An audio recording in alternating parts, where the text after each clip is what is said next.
Hey there, you're turning into the premiere episode of On Background. I'm Fred Delory, and if you've been around the Canadian political scene, you might recognize my touch from several Conservative campaigns. From managing national crusades to serving the highest echelons of our political leadership, I've been in the trenches orchestrating and strategizing. But there's always been more to the story, the kind that doesn't make the evening news. On Background is our way of pulling back that curtain.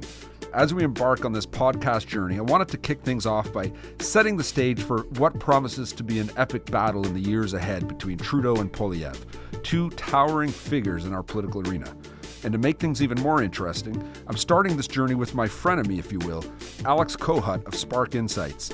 A force in Liberal politics, Alex was there with Justin Trudeau, experiencing the political roller coasters from the best seat in the House, serving as a pollster at both PMO and in federal campaigns for the Liberal Party.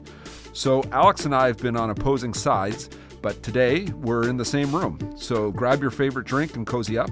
The political landscape is buzzing with the clash of the two titans, Trudeau versus Poilievre.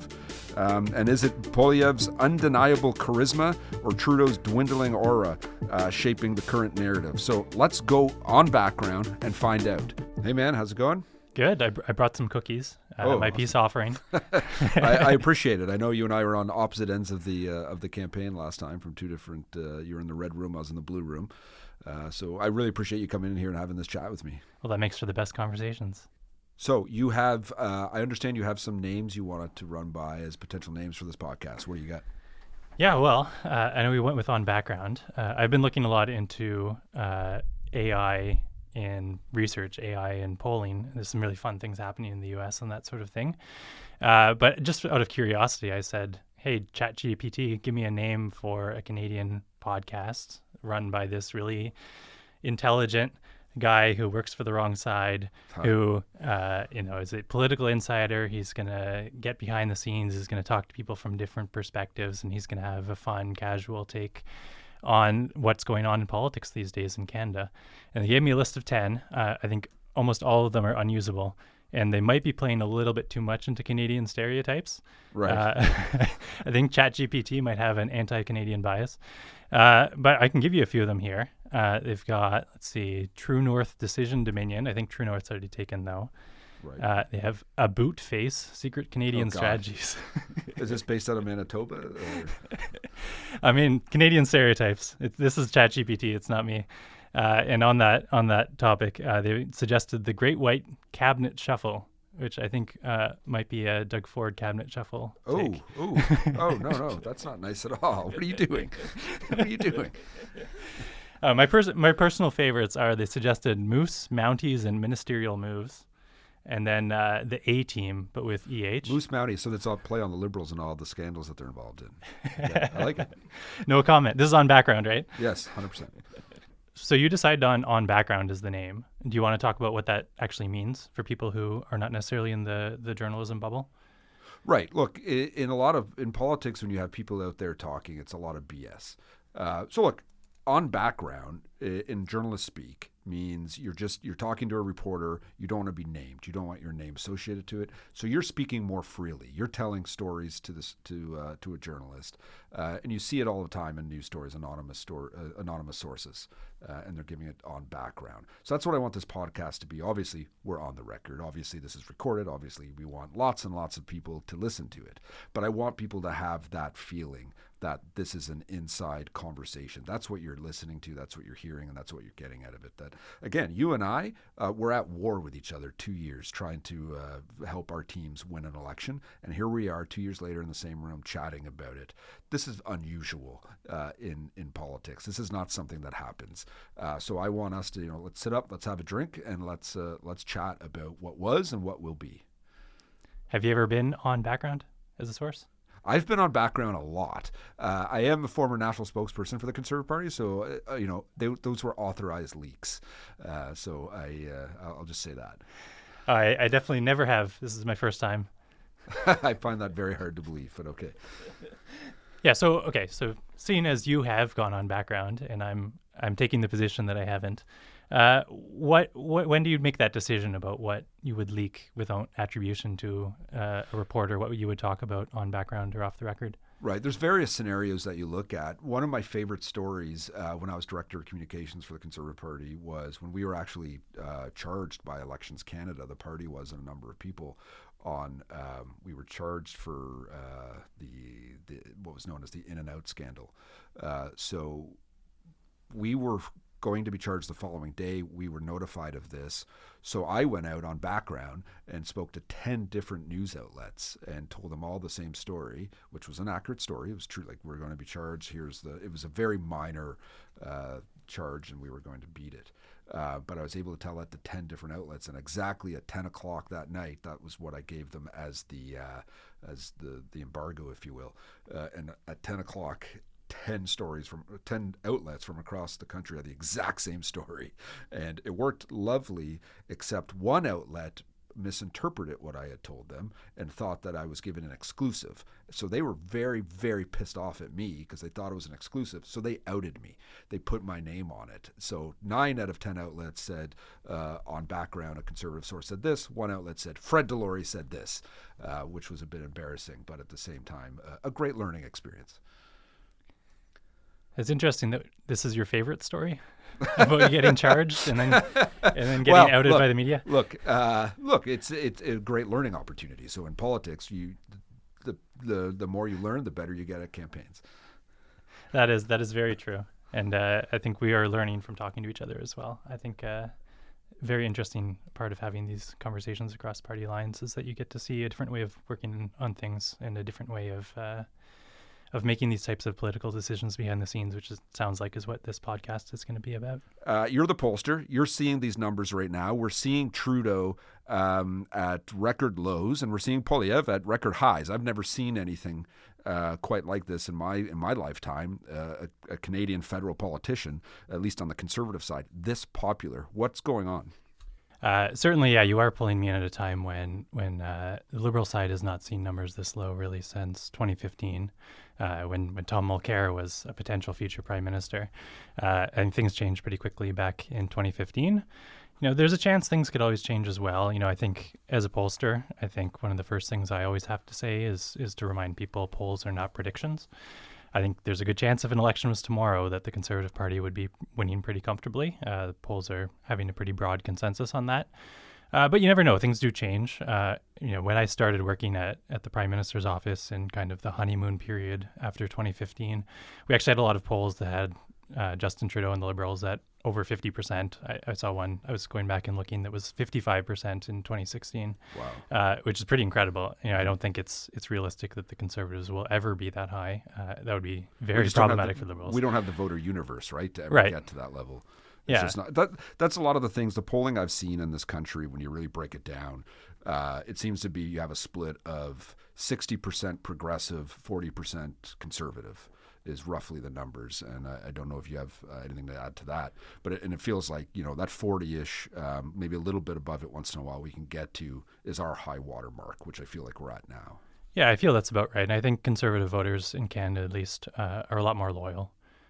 Liberals don't necessarily have the same grassroots group. We do have a grassroots group, but it's more about the collaborative style of politics and kind of the Liberal brand than necessarily a policy base that you see being very aggressive in advocating for things at Conservative policy conventions or on the other side at NDP policy conventions. So that means, we certainly have a lot of potential for growth as the more centrist party, I guess you could say, although we're fairly center-left.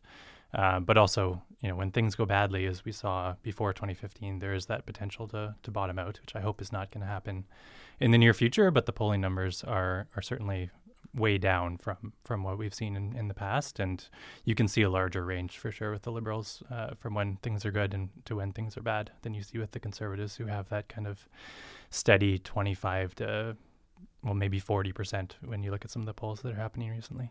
Right. We have a real base, I think, that's locked in where the Liberals float a bit.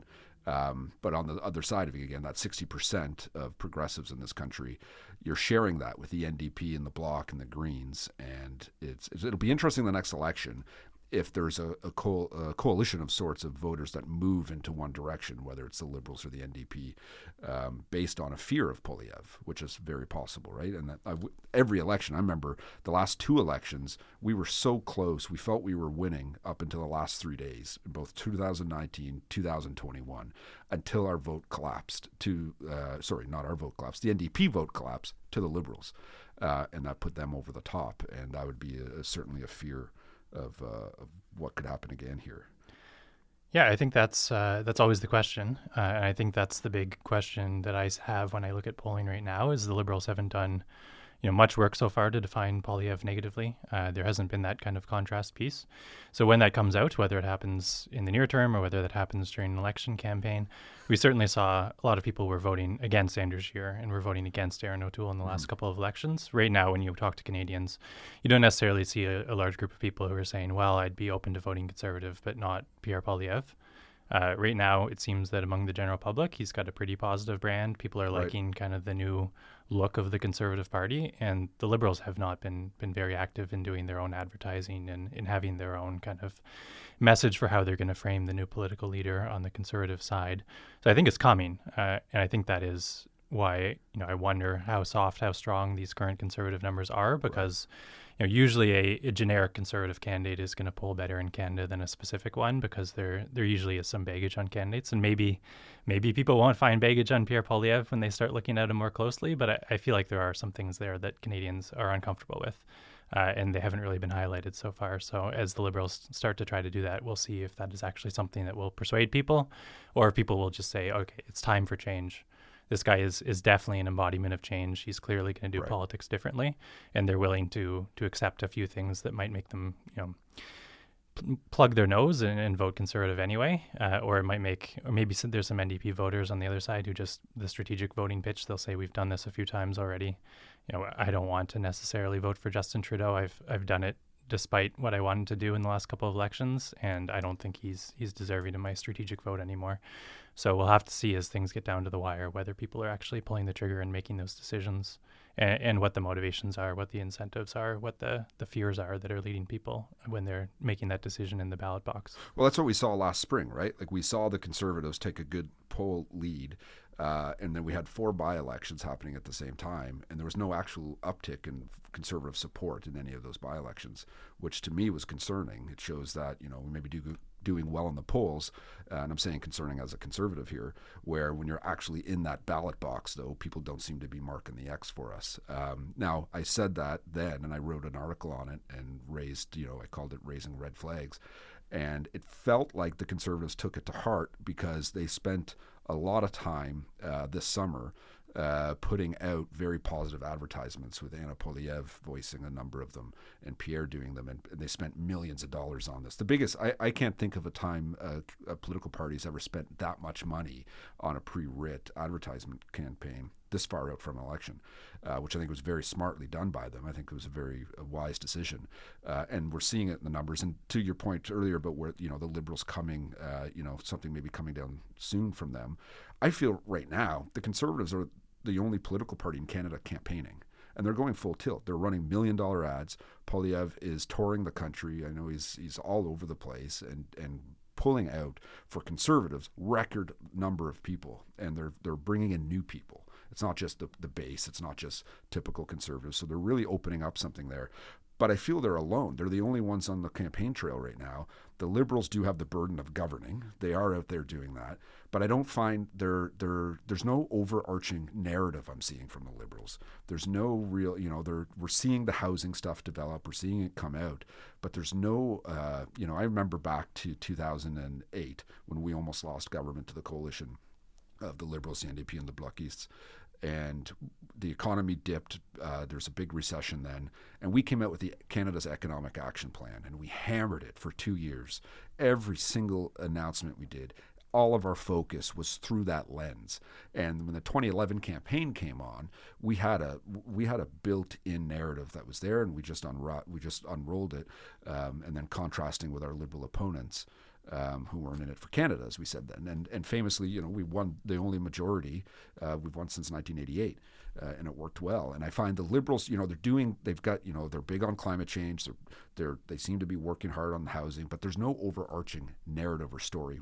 What do you think that is? And will we see anything like that ever come? And have they really had that?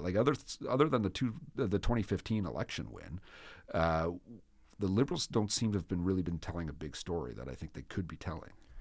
Yeah, I think that's the thing you want to be looking at a few years in advance. As a pollster, especially a pollster who has worked for the Liberal Party and PMO, I think people always assume that what I would do in those roles would be looking at horse race polls, looking at, Conservatives are at 33% today versus 31% yesterday. What does that mean? You do a little bit of that. That's kind of the candy you get as a pollster. You want to have those opportunities to be able to target based off of what support levels look like. But most of what you do is looking at underlying things and looking at where things will be in 2 years. So when I look at what parties are doing strategically, what's really of interest to me is seeing what the long-term plan is, who has that in place. It seems very clear the Conservatives have a long-term plan. They have an idea for what brand of Pierre Poilievre they want people to see across the country. They seem to have an idea of where they're targeting to get their extra votes. They seem to have an idea of where they're prioritizing, where to mobilize voters. They have an idea of which policies they want to be front window. Obviously, they're talking a lot about housing. They're talking about the cost of living. I think that will continue until the next election. Even if the next election is 2 years out, there's a good chance that those will still be high-profile issues, and they're laying the groundwork to say these are things that are priorities for our parties. Liberals are definitely going to have that type of thing as well. They're going to be sitting down right now at the center, and they're going to be having discussions about what is our brand positioning for the next election, and who do we need to highlight, what messages need to be front and center in a platform. But I don't see it right now. And I think it is fair to say that in 2019 and 2021, Liberals were not as good as they were in 2015 at this sort of thing. Mm-hmm. We're very good at branding Conservative leaders. I think people turned against Scheer and people turned against O'Toole because a lot of sunlight was put on some things that Canadians didn't like about them. But we can't necessarily rely on that on the Liberal side.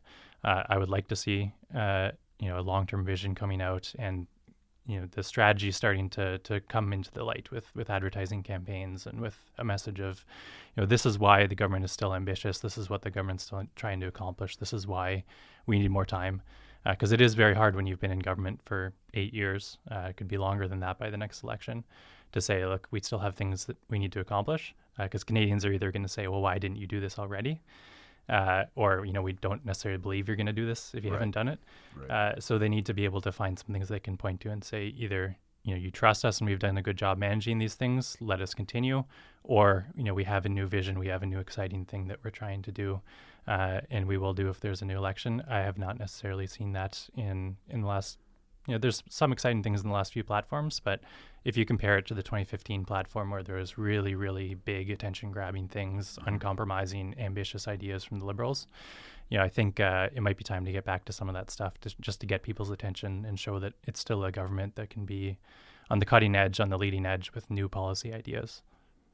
Yeah, look, in thinking back to the 2021 campaign, I remember you guys called it, you were going for the majority government. The polls had you guys in that neighborhood. But it felt the first 2 to 3 weeks of the campaign, you guys didn't even realize the election had been called. We were, again, the only ones campaigning. Aaron O'Toole came out with a very strong platform with Canada's Recovery Plan. And we saw those numbers for him, where he went from trailing by massive numbers to taking a lead. And then you guys turned it on those last few weeks. You guys stepped up.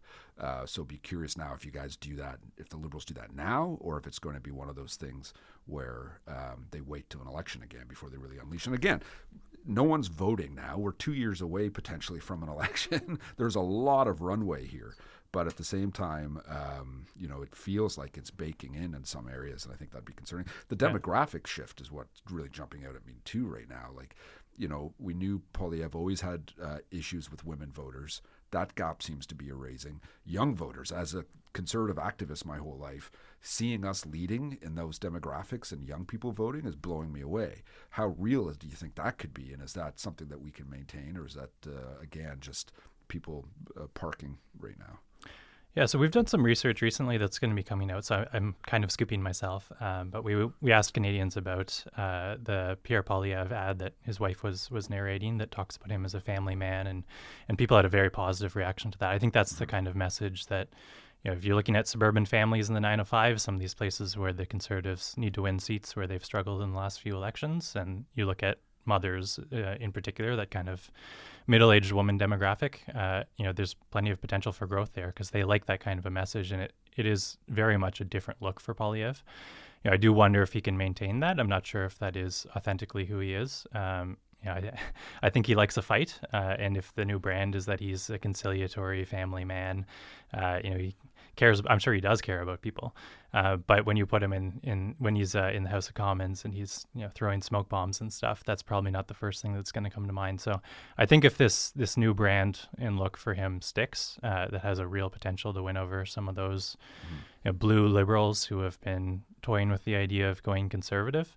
But there's also a scenario where if he isn't disciplined about continuing that brand, then maybe some of these advertising campaigns are wasted because by the time the election comes around, people are thinking about a different type of brand with him, especially if the Liberals are going more aggressively on some of the other things that he's been talking about. In terms of youth, I think that's something that would keep me up at night if I was still doing polling for the Liberals right now. Right. We did very well in 2015. In many ways, that was a huge contributor to the fact that we were able to get a majority government there. And really ever since, we've been doing a lot worse with young voters. I don't think people realize how much the drop-off was between 2015 and even 2019, and especially 2021. We haven't been doing that well with young people. Even in places like Quebec, where we've done very well, we've done very poorly among young people in Quebec, which seems to be a fight between the NDP and the Conservatives more so than the Liberals and the Bloc, who are competitive among older voters in Quebec. So I worry about that. I worry about that for more than just kind of the political voting side of things as well. I think it's difficult to attract young staffers to the Liberal Party right now because we're losing that generation. And I think it is absolutely something that if the Liberals don't have a youth-focused message, which is hard to do in government's not a very young institution, and young people are always looking for change. It's hard to sell change when you're in government. So I think it is difficult to make those outreach things, but Liberals need to be out there talking to young people where they are. In 2015, Liberals were great at reaching young Canadians. This is crazy to think of right now, but the Liberal Party in 2015 was on the cutting edge of using Facebook for campaigns. Right. Nowadays, young people aren't on Facebook at all. Right. But that's why you need to keep changing, revitalizing your strategies with young people, because the strategy that worked in 2015 is not going to be the strategy that works in 2025. Mm-hmm. And the young people who were voting for us in 2015, yes, we've lost a lot of them, but also a lot of them just aren't young people anymore. Right. So if we think about the people who are young people voting in the next election, they're probably people who didn't even vote in 2015 because they weren't old enough to, or most people don't reliably vote until they're well into their 20s. So that entire 18 to 29 demographic, certainly the majority of them would not have voted for Trudeau in 2015, wouldn't have been political when that side of Trudeau was coming out. So we need a different message to appeal to that generation, and I think it's a generation that has grown up under the Liberal government and has had some concerns about cost of living. Right, you're the guys in the way now. You're the ones who aren't delivering whatever it is that they want delivered. So yeah, if your goal is to buy a house and you're unable to buy a house, then naturally you're going to blame the people who are in charge, and you're going to look for a solution. Some of them are going to the NDP, some of them are going to the Conservatives, but we need to be able to show young people that we're making progress on the issues that they care about a lot. And we have seen recently some big housing announcements from the Liberal side that are at least, making an indication that, hey, this is your priority as a young person, and we're doing things, and we're trying to do as much as we can with as many policy levers as we can to show that we have your back on these sorts of things. I think it's interesting we talked about Poilievre's branding and what he's doing and how he is in the House versus his advertising, when I think the media fragmentation, though, is different in this election, and it keeps getting more and more fragmented as we go, where I think he can play two characters. I think he can do those advertisements and reach those voter blocks that want to see the softer side of him, but still throw those bombs in the House, because you're reaching different levels of support, or different followers of politics. So I think the fragmentation quite works for him in that regard. I'm not sure long term I agree with that, though. I think right now you're absolutely right. But I think at some point you're probably going to have to make a decision because people aren't necessarily all paying attention to politics right now. But as you get into an election it campaign, gets focused during the campaign. Well, people are going to be paying attention to everything he does during an election campaign. Right. So if he has a media availability 2 weeks into an election campaign, is he going to be the fighter or is he going to be the family man? Right. And you can't necessarily be both those things at all times. So if people are actually paying attention to him on a daily basis, then they're going to see whatever side he is presenting more. So you kind of do have to eventually make the decision. But right now, I think absolutely. They're basically A/B testing this. They're trying to see which audiences it resonates with. And they're trying to build kind of that brand among different groups. But to an extent, at some point, you have to make a decision. And there's going to be one brand for a political leader during an election campaign because people just become so much more tuned in and so much more aware of what's going on. Right. One thing that really interests me in all of this as well is I can't recall as big a fight like this with a Poilievre and a Trudeau, two very solid communicators going toe-to-toe. Again, I will say Trudeau has been quiet for the last while, but once he steps up, and he's beaten us 3 elections in a row, so he's very capable of doing this. So I think we're in for an historic, epic fight over the next couple of years. And I'm trying to think back to when there was another type of fight like that. There's obviously Harper versus Trudeau in 2015, but before that, when you actually had a real epic fight, it might have been Pearson and Diefenbaker, like those two storied characters in Canadian politics. Because usually, Harper had Dion and Ignatieff and Martin, which weren't, it wasn't quite epic, and Mulroney didn't have much of an opponent run, and Chrétien certainly didn't either. So it feels like we're at a really historic time, and it's going to be very interesting to watch and observe this, and fun to do. You and I are both out of the game and now observers, and now able to watch and comment and talk about it. But I think it's going to be fascinating to see how this unravels over the next couple of years. Yeah, I think, Justin Trudeau is an exceptional campaigner. I think people have underestimated him at their own risk. He's shown that he can close in a campaign, the last 3 campaigns. Really good at the last few days of a campaign, really good at going out and talking to people, showing that he listens to people. That is his style of leadership, and among Liberal voters, they really like that about him. And that was certainly a very strong contrast with Harper, who I agree was a strong candidate. He was a very impressive political figure, but definitely a different type of brand. Yeah. And now what we're seeing coming up is a fight between two people who are very good at retail. Yeah, very good at communicating their message and talking to people where they are. And Poilievre is a political animal that we haven't quite seen before. Like, this guy was elected when he was in his early 20s. He grew up in Parliament, and I mean this complimentary, where he really understands the cut and thrust and campaigning and going out there. And I do believe he is authentic in many ways when he's speaking. But he's playing his own character, the way he's delivering it, and his slogans and how he's pushing it. This guy has been in politics his whole life. So that's a unique thing too. You usually don't, you have different leaders with different backgrounds. As we always say, Trudeau was a drama teacher. I know it wasn't actually a drama teacher; he was just a teacher. Aaron O'Toole was a lawyer. Harper was involved in politics, but he was also an economist. And you had all these other backgrounds where Poilievre is a full throttle politician. And it's showing. He's got these skills that are working very, very well for him, which I think is going to add all to this epic fight that's in front of us. So look, Alex, if you were on the Conservative team, if you were advising Poilievre and those guys, what would you do over the next few years? What would be your focus to actually get him over the hump, to get into that Prime Minister's chair? Yeah, I think the biggest challenge I see for the Conservatives, that I'm starting to see them make some steps towards, and it's a very difficult challenge for the Conservatives. It's just that the path towards a majority government is very narrow. Yes. You've talked about the 40% vote ceiling. If they can get above that, that changes things dramatically, and they can go on to a sweep of the country. But right now, if they're staying, like, you won the popular vote in the last election, you did not win the most seats. Last 2 elections. Last 2 elections. So it's going to take either a significant increase in vote share, or it's going to take a pivot in messaging strategies to talk to areas where you need to win seats that have not been won before. Obviously Quebec is one where we've seen history of political voting behaviors change very rapidly from election to election. So maybe there's a chance for the Conservatives to make a big growth move there, but I haven't seen, and I'm not regularly watching To the Monde on Pal and paying attention to Quebec media, so maybe he's doing more than I realize. But at least from a policy perspective, I'm not sure I've seen that reach to Quebec in a really major way. I know Quebecers are very concerned about environmental issues. They would not share conservative positions on a lot of social issues right now. I think there's some difficult challenges and different questions that are being asked to the conservative camp where people are going to have to say, well, do we need to abandon our advocacy for Energy East in order to win more seats in Quebec?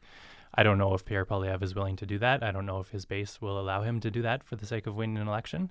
But if you have things like that the Conservatives can do to expand the base in Quebec, then you see more seats in play. Obviously, the 905, generally where elections are won and lost. Aaron O'Toole was looking good there at the start of the last election, and he obviously came from kind of the area in Durham, and he didn't win that section of the country at the end, and that was a real turning point when he started to fall in the 905. That really was showing us, at least in our polling, that the Conservatives weren't going to win that election. But you see things like housing and youth and some focuses on some more urban issues that the Conservatives are at least trying to make a play there. Every time I see a new election in Canada, even at the provincial level, it's so evident that there's a big gap between rural and urban Canadians. Yeah. The Conservative message is doing very well in rural Canada. I think there's a good chance the Conservative vote total will go up in Atlantic Canada, where the Liberals hold most of the remaining Liberal rural seats are in Atlantic Canada. And there's a good chance that some of those are lost, but that's not a huge seat swing to the Conservatives. Ultimately, to win an election, Conservatives need to start appealing to urban voters in a way that they just haven't been able to break through in the last little while. So that's what I would be thinking about if I was on the Conservative side. And to that point, I think it's about getting that majority. Does it have to be a majority? Obviously, Harper had two of the most successful minority governments in Canadian history, but I find politics is so polarized now, and the Conservative parties move more to the right, Liberals more to the left. Is there a possibility where Pierre Poilievre is a minority prime minister? I'm not so sure there is. Obviously, the Liberals and the NDP, I think, would be opposed to it. It's the Bloc Québécois that is the deciding factor here, potentially. Obviously, a hypothetical election outcome. I really think it's majority or bust for the Conservatives. I think there's a place where the Bloc will not support Pierre. And what you said about Energy East and pipelines, it's easy. The Conservatives would have to make a deal to have the Bloc support. And if that's what they'd give up, and I can tell you as a Conservative, there's no way they would give that up. So it's going to be I think a fascinating outcome there if it's not a majority. And Conservatives, again, they could have a plurality and not get to govern. That's a rarity. It's only happened once in this country, and it was quite the scandal then. But I think with the way, we've never had a coalition government really other than during war. But now this supply and what's it called? The supply and confidence motion with the Liberals and the NDP. It feels like we're building towards potential future actual coalitions in this country. I know in the rest of the democratic world, it's quite normal to have coalitions. In Canada, it's a rarity, but it feels like we may be inching towards that, particularly where Liberals and NDP have very similar voter base potentially. And again, the Bloc, as you said, are more progressive as well than Conservative. Yeah, one thing I've learned in my time at PMO is never bet any money on what the Bloc is going to do on one issue to another. Very true. Highly unpredictable. Even for people who are very immersed in French media and have been paying attention to what is being said on the ground. Even if I just interrupt for a second, even on like the smallest details, I remember when I was working on the Hill on a committee, and we had a motion going forth. This was during we were in government. It was a minority. We had the Bloc agreeing with us. We met with the two MPs that were on the committee, and they were going to vote our way. And as soon as it came time to vote, they flipped. With no reason, never told us what they were doing, and it was just this weird, like they just did it. They just came up with a different idea seconds before the vote, and I know that's a very small example, but that's where the Bloc are in their a lot of the way they're thinking is. Yeah, I mean the Bloc base, the base for the Bloc is very pragmatic. They've elected MPs to go to Ottawa. They don't expect them to govern. They don't expect them to necessarily have big policy wins, but they are trying to make a point and trying to say, we need people in Ottawa who are protecting the values of Quebec and defending Quebecers. So they give a lot of leniency for their party to make deals, make compromises, and kind of make moves within the Ottawa political environment as they see fit, as long as the outcome is to stand up for Quebecers. And the Bloc have, to their credit, at times done a very good job of conveying that message to their base and of kind of mobilizing people in Quebec by latching onto some issues where they feel there is an advantage to throwing some bombs and challenging the other party's commitment to Quebec. So I could see a scenario where if they see that there's something that will benefit them, they will. I don't think they would form a coalition or anything with the Conservatives. No, they might not form a formal never, it's agreement. more just support us in a speech from the throne, allow us to take government, more of that sort of thing. I mean, the Bloc being a separatist party makes them a poison chalice, right? No one could actually form a coalition with them, which is unfortunate. They're in that position. Like, it's too bad there's, for Quebec voters, that there's not a Quebec Federalist party that you could vote for, like a federal CAQ that could represent Quebec but actually work with other parties. Like we see it in the UK, we see it in Australia. There's different regional parties that fit into the mainstream, but when you're ultimately a separatist party, you can't obviously be at the table. Yeah, and to go back to your point about coalitions as well, because I think that's an interesting one to discuss. All of our polling when we first started talking about the agreement with the NDP really suggested Liberals are absolutely on board with that. I don't think coalition is a dirty word for Liberals, at least in this country. Well, it keeps you in power, of course. Well, yeah. I mean, it helped that Liberals felt that the Liberal Party got the better side of that deal when it happened, because obviously they still got the entire cabinet and there weren't a lot of concessions being made other than on policy areas that a lot of Liberals really like. Right. So there was, there was a sense that the Liberals didn't give up much, but ultimately, I think one of the things that separates a lot of the Liberals, especially in the Liberal kind of base grassroots, from other parties, is that it's a little less ideological and it's more, we want a collaborative style of governance. We want people in charge who are going to talk to Canadians and listen to people and hear different perspectives and embrace diversity. So when you have that kind of ideology as a grassroots for a party, you end up with situations where people just really like it when Liberals reach across the aisle. And certainly partisan Liberals and Liberal staffers are a little bit less eager to give wins to other parties. But I think there is public support for more coalitions to be happening, for more cooperation, especially on the left. And NDP voters generally were pretty in favor of working together as well. Right. I mean, Liberal voters, you can look at some of the recent polls that have come out with approval ratings of the different federal leaders right now. Liberal voters really like Jagmeet Singh. They don't necessarily want him to be prime minister, but if tomorrow Justin Trudeau invited Jagmeet Singh into cabinet, I think the Liberal base would be all on board for that. The more ideas that we have and the more voices from different perspectives that are involved in decision making, the better things are for Liberals. And that's the kind of governance we want to see. But I guess with the first past the post system we have, we're talking about a potential coalition here.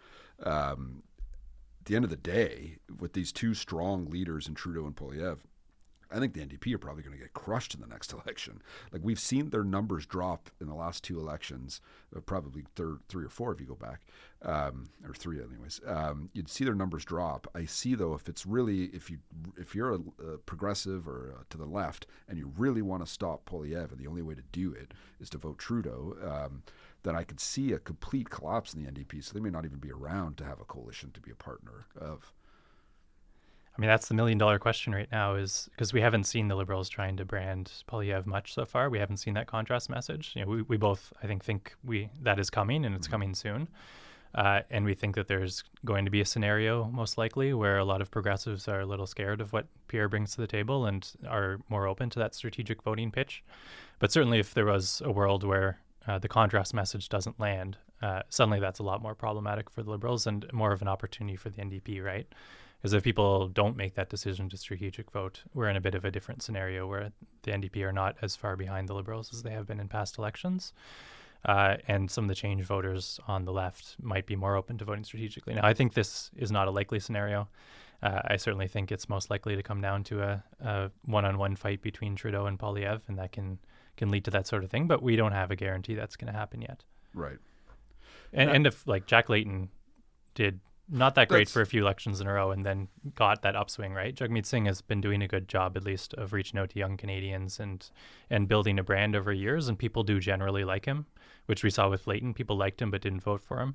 Now, there's a lot of people out there who are open to voting for Jagmeet Singh. If Right. they got some sort of momentum, then If you know, he maybe catches there could be a fire, scenario. absolutely. But I'm not sure in an election with Trudeau and Poilievre, who are such good communicators, that he's going to find the oxygen for it. The NDP seems to be struggling to get attention recently. You know, if you look at Google Trends, people are searching for Justin Trudeau. They're searching for Pierre Poilievre. They pay close attention when they're in the news. Jagmeet Singh just hasn't seemed to have gotten that general public attention. And, you know, I'm sure NDP voters, if we had an NDP person in here right now, they'd be saying, well, the media doesn't give enough oxygen to Jagmeet Singh. But sometimes you need to be able to go out and grab that and force people to pay attention to you.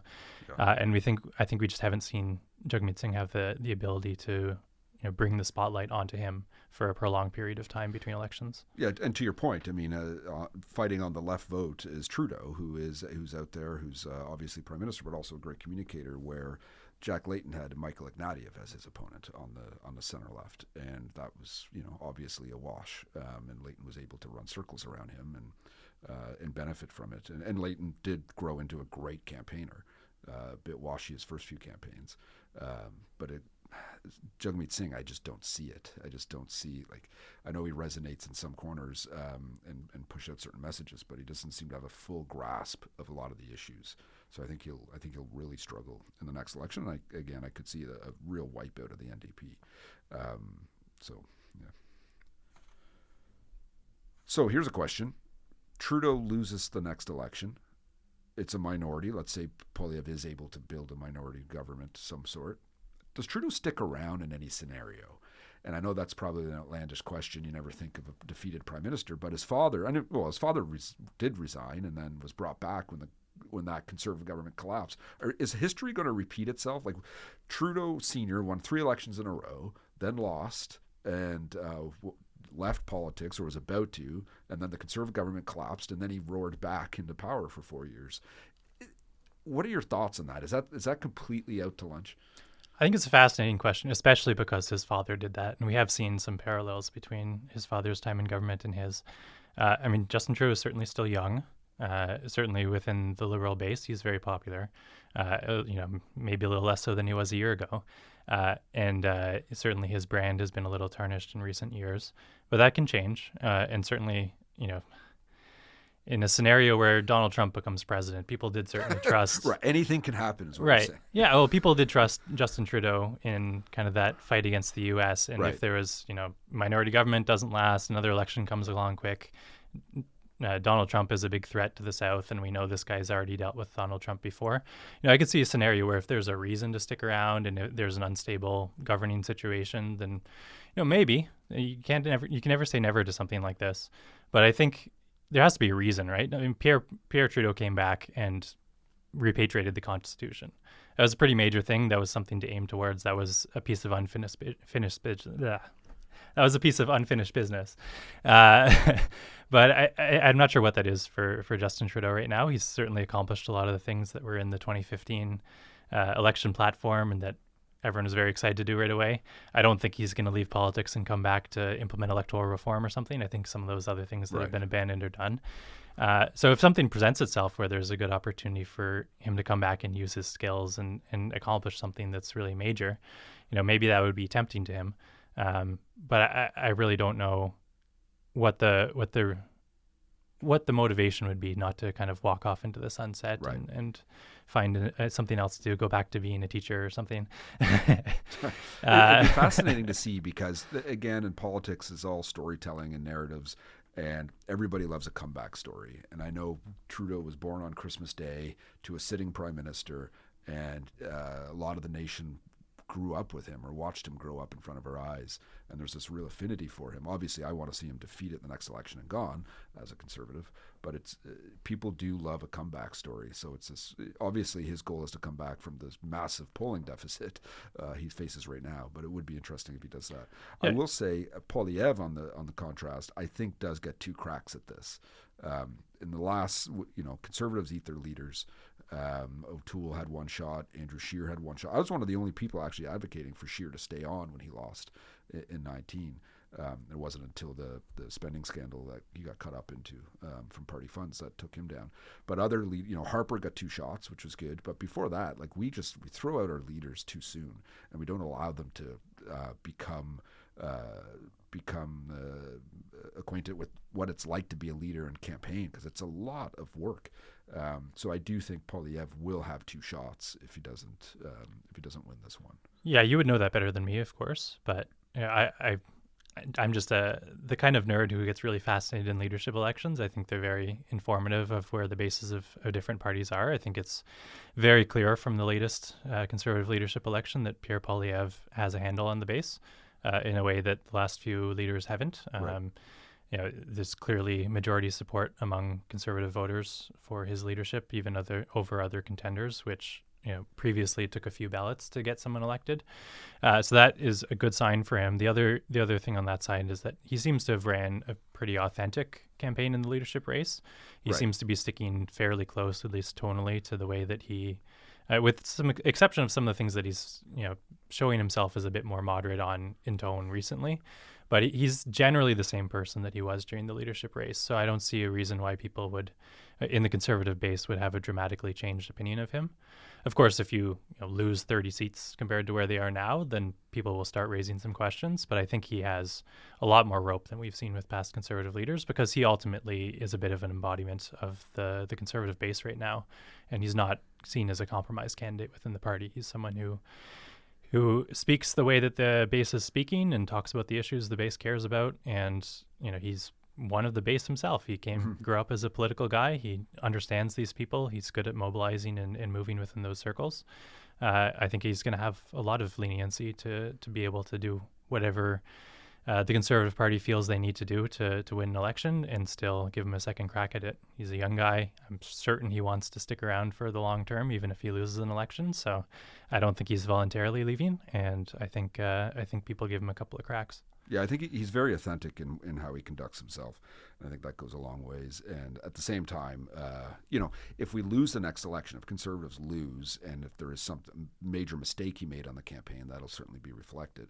But at the same time, I think that's one of those things. Leaders need to learn from their campaigns and grow from it. So I think it would be, obviously, we're looking way ahead in the future here. Yeah, but the one thing that I felt hurt both Scheer and O'Toole is that during the campaigns in 2019 and 2021, part of the Conservative message was that Justin Trudeau is weak, and he's not a very good leader, and he's not very capable, and you need to get rid of this guy because he's just incompetent. Yeah.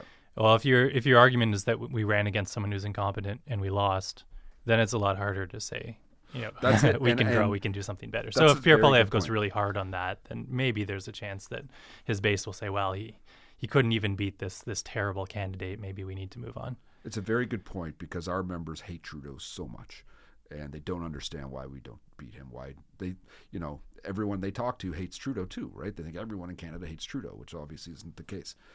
So that impacts their thinking. So when we fail to unseat him, it looks like we just can't do it. So we got to move on. So that's definitely an issue. So what do you want to talk about the campaign? How do you want to get into that? We should talk about our roles, I feel. Okay.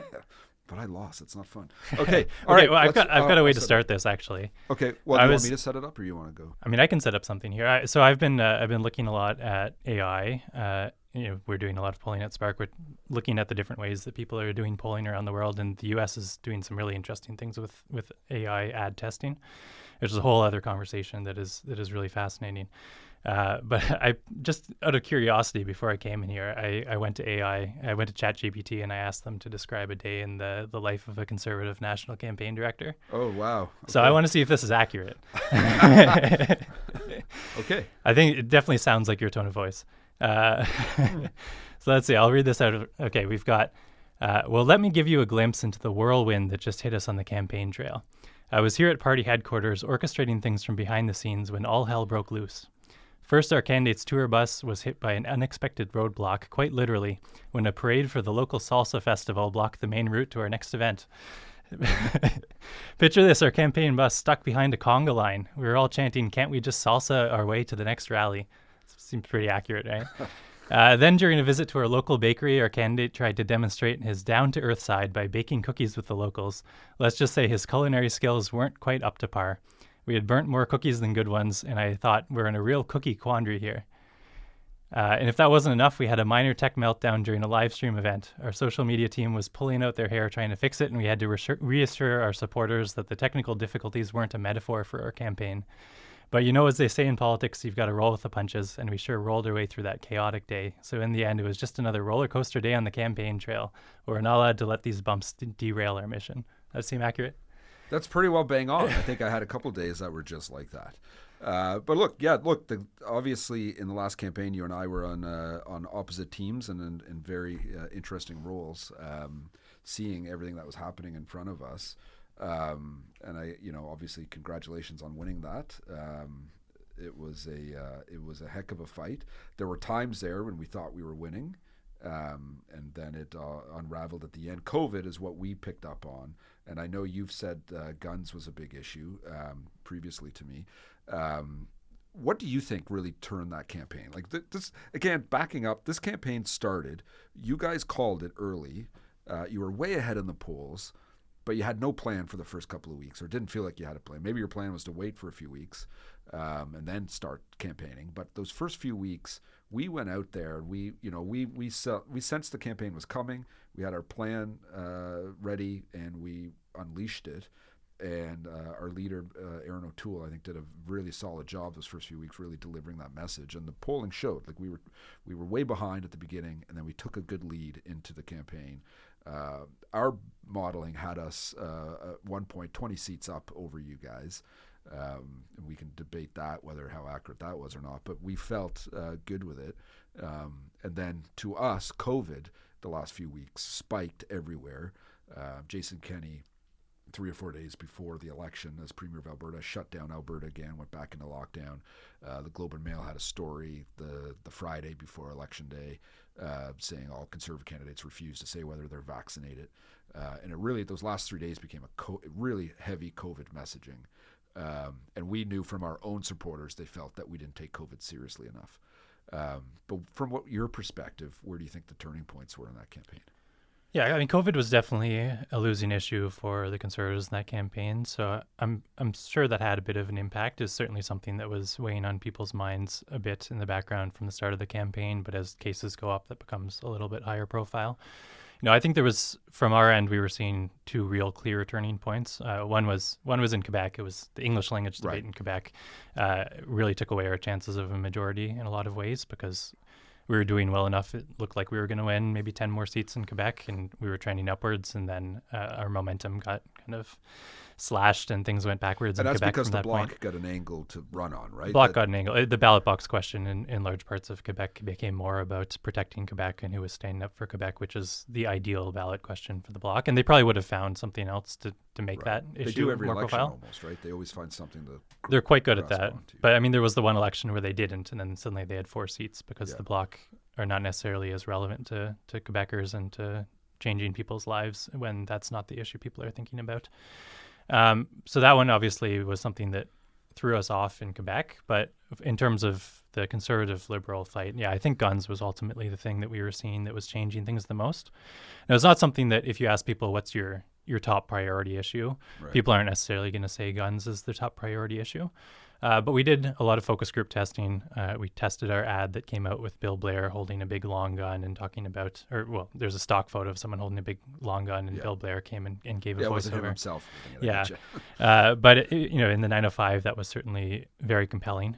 People are very worried about those sorts of things, and it was not necessarily people's top priority. But then when you talked about Aaron O'Toole's position on those things, first of all, reversing the assault rifle style gun ban was something that was very negative for Canadians, and then he flipped on that, and he got seen as a bit of a flip-flopper, but Right. that wasn't as negative a frame. People can vote for someone who's a little flip-floppy, but they really can't in a lot of places vote for someone who is pro-assault rifle or is seen as that way. And so even after he was kind of seen in focus groups as a bit of a flip-flopper on that issue, when we brought up other proof points that in the past he had been very associated with firearms and he had said things that were very pro reversing this legislation, and actually we tested you. We went to Me. focus groups and we said, yeah, Aaron O'Toole's campaign manager, he worked for the firearms lobby. It was actually really disqualifying for a lot of people. I don't think we really used it that much. I mean, it certainly is opening a can of worms to start talking about staffers and stuff on the campaign trail. But it was something we knew. Obviously, you had that background, and it was something when we brought it up in groups, people were like, "Oh, the guy pulling the strings is." His top priority is guns. Right. So suddenly people were like, well, this is what truly does motivate them. And it became disqualifying because people do associate that with kind of a U.S. style of conservatism, especially in kind of suburban areas where they feel, people were saying in focus groups, I normally vote conservative, but if this is the type of conservative who prioritizes assault rifles and that stuff, does that mean that they're also against abortion? Does that mean they're also against gay marriage? Right. It fits the narrative of the Republican. Right. It made O'Toole look like a lot less friendly version of conservatism. And so in key areas of the country, especially places like the 905, and we saw, BC, urban BC tended to turn towards the Liberals at the end of the campaign as well. I think that's something that made a real difference. We were really seeing people's opinions change in focus groups and their voting behaviors change from being conservative voters at the start of a focus group to saying, I'm going to call my family and tell them that this guy's scarier than we thought and we need to vote for the Liberals this time. Right. It's interesting if you look back at the history of it, how Aaron became leader of the Conservative Party. Firearms were a big part of it, right? Where the Liberals government brought in an order in council banning all of these firearms a week before our membership cut off. So the all of a sudden there's a huge spike in Conservative Party members in that last week, which always happens in a leadership race. There's always a major spike. But our campaign, the leadership campaign, was heavily polling and researching the members. And we got the new membership list a few weeks after the cutoff, and I was doing the polling, and the top in Quebec, the number one issue, like we asked people, why did you join the Conservative Party? And some would say they like the candidate, they've always been a member, or firearms. Firearms was overwhelmingly the number one issue. It was over 50-some% of new members, thousands of new members bought on this one issue. So we had this research, and it shows you the importance of researching in campaigns. And I don't think a lot of campaigns do it well. And we immediately sent a letter to all new members in Quebec about our position on firearms. And we were able to pull in so much support. And it was funny because the other campaigns in that leadership race weren't catching on to that at all. And it was like almost a month later when they finally realized, wait, all these new members in Quebec, firearms is an important issue to them. And that changed their messaging, but they were way behind the ball at that time because they weren't doing the research we were doing. Yeah, that was very interesting to hear. I think it was very evident watching from the outside that you guys had some sort of research on that. I think our opposition research team definitely appreciated the amount that the Conservatives, that Aaron O'Toole was talking about guns in the leadership race. I think this stands to kind of a bigger problem facing Conservatives these days. In order to win a leadership race, people don't realize how far right the Conservative base is these days on issues like that. To win a leadership race in a close contested leadership race, you have to talk pretty vocally about issues like that are disqualifying to a lot of people in a general election. So I think Aaron O'Toole ran into that problem. Andrew Scheer ran into that problem. They had to move right, and not just move right in general during the leadership race, but move right specifically on a handful of issues that are particularly bad for Conservatives to fight on in a general election. And that's one of the things that was interesting for Poilievre this time, because during that leadership race that he went through, mandates and anti-lockdown sentiment was a big thing that was important. And it was disqualifying. Like in 2021, if the Conservatives were anti-mandates or anti-lockdown, we would have got slaughtered in that election. But in the next election, that issue's gone, very likely gone, unless we have another flare-up with COVID, which God forbid. But right now, that issue is gone. So Poilievre was able to run on those issues that seem to be removed now. Like if the Liberals try to attack him as anti-mandate or lockdown, I don't think it resonates anymore. Would you agree with that? Am I wrong on this? Yeah, I think his team did some very smart things during that leadership campaign, and they had the advantage of being ahead from the start in the polling. Looking at the polling data, looking at how the last few leadership races going, I don't think it was a real serious consideration that someone else was going to win that race at any point. Internally, they should have known that they were headed towards a pretty comfortable victory, so they had the luxury of not having to talk as much vocally about some of these issues that are a bit more dangerous to them. And it looked like they identified that they had to talk about something to mobilize the base, something that was going to energize them. But they made the very conscious choice, I'm guessing, to talk about COVID and COVID mandates under the assumption that by the time the next general election comes along, the ballot question will not be COVID. So having a further right position on an issue like COVID won't necessarily come back and bite you. But being far right on abortion, on gun control, on those sorts of things is something that is always going to be a problem for conservatives. So if they made the decision to choose that issue as the one that they kind of throw meat to the base on in the short term, and it seems like they've been pretty quiet on some of those other issues that have gotten past conservative leaders in trouble, I think that is potentially very smart. Now, of course, if we have another pandemic or if COVID cases go way up and things get shut down again, it becomes a ballot question again. Pierre Poilievre is in a lot of trouble because he's staked out a position that is offside with most Canadians. But, I mean, he's gambling that won't happen. It's probably a safe bet that we're not going to have another... there's 100 years between pandemics, right? Right, So. right. And at the same time, if it does flare up again, I don't know how much Canadians will be... will have the same positions they did 2 years ago on that, right? Like, I think people are... moving through it, and some will question whether we needed to do that. So I think he's safer on that ground as well.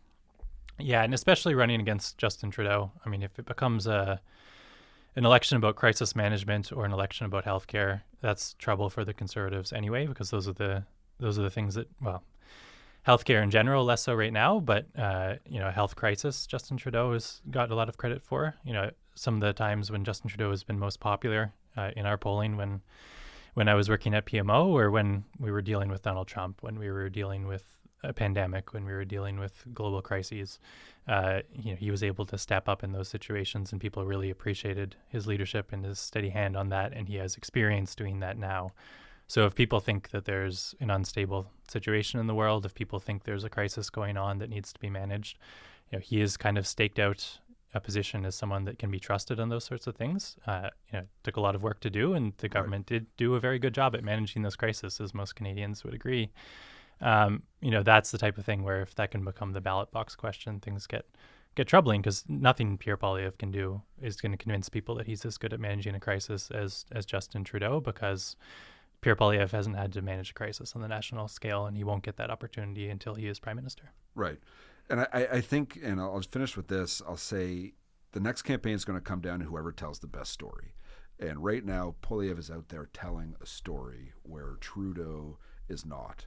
And it reminds me, the 21 campaign, when you guys started it, I talked about for weeks, there was no story you guys were telling. You didn't even say why the election was called, right? You just called the election. And there was an opportunity there to tell a simple story. If you go back to 2008, Harper wanted to call in the election. His minority government had been super long, and he wanted to go. He went and had a meeting with every opposition leader and said, hey, is there a path forward for us to work together? He didn't want the answer to be yes. It was a negative. And then he said, we have to have an election. If Trudeau had done that then, you could have had a story. We need an election because we need a new mandate. This parliament doesn't work anymore. And right now, if, just to wrap this up, the next election is going to be decided on who is the best storyteller between Poilievre and Trudeau. And right now, Poilievre is the only one telling the story. And if Trudeau doesn't pull this together, then this next election is already over. He can, run on what he's done in the past, but if he's not going to say what he's going to do in the future, he's toast. Yeah, and this is going to be a little bit of a tangent here, but I think ultimately, if the Trudeau government falls, one of the things that I would look to the most is staff turnover. Frankly, in 2015, people were very excited. There was a lot of youth supporting Justin Trudeau. I remember when we had our first internship program on the Hill, there was like more than 40,000 applicants for people to come from all across the country and work in offices. There's so much talent coming in. Most of those people have left at this point. That's just a natural thing in politics where turnover is high, but people should be doing things to manage that sort of thing. But right now we're in a situation where there was this generation of really talented Liberal staffers in 2015 who led that election and were a big part of the reason why Trudeau won. I'm from the school of thought that political success is the sum of a lot of individual decisions that are being made by talented, experienced, creative, trained people. And you need to have that kind of background and basis in order to win things. And ultimately, even though there's a lot of great people still working for Justin Trudeau, the generation that came in back then is largely leaving at this point, 8 years on. Right. I'm not sure if there's been enough professional development and investment in the next generation. And very importantly, there's no Liberal provincial governments to recruit talent from. That's right. So every time someone leaves the government, it's not clear how you replace that person.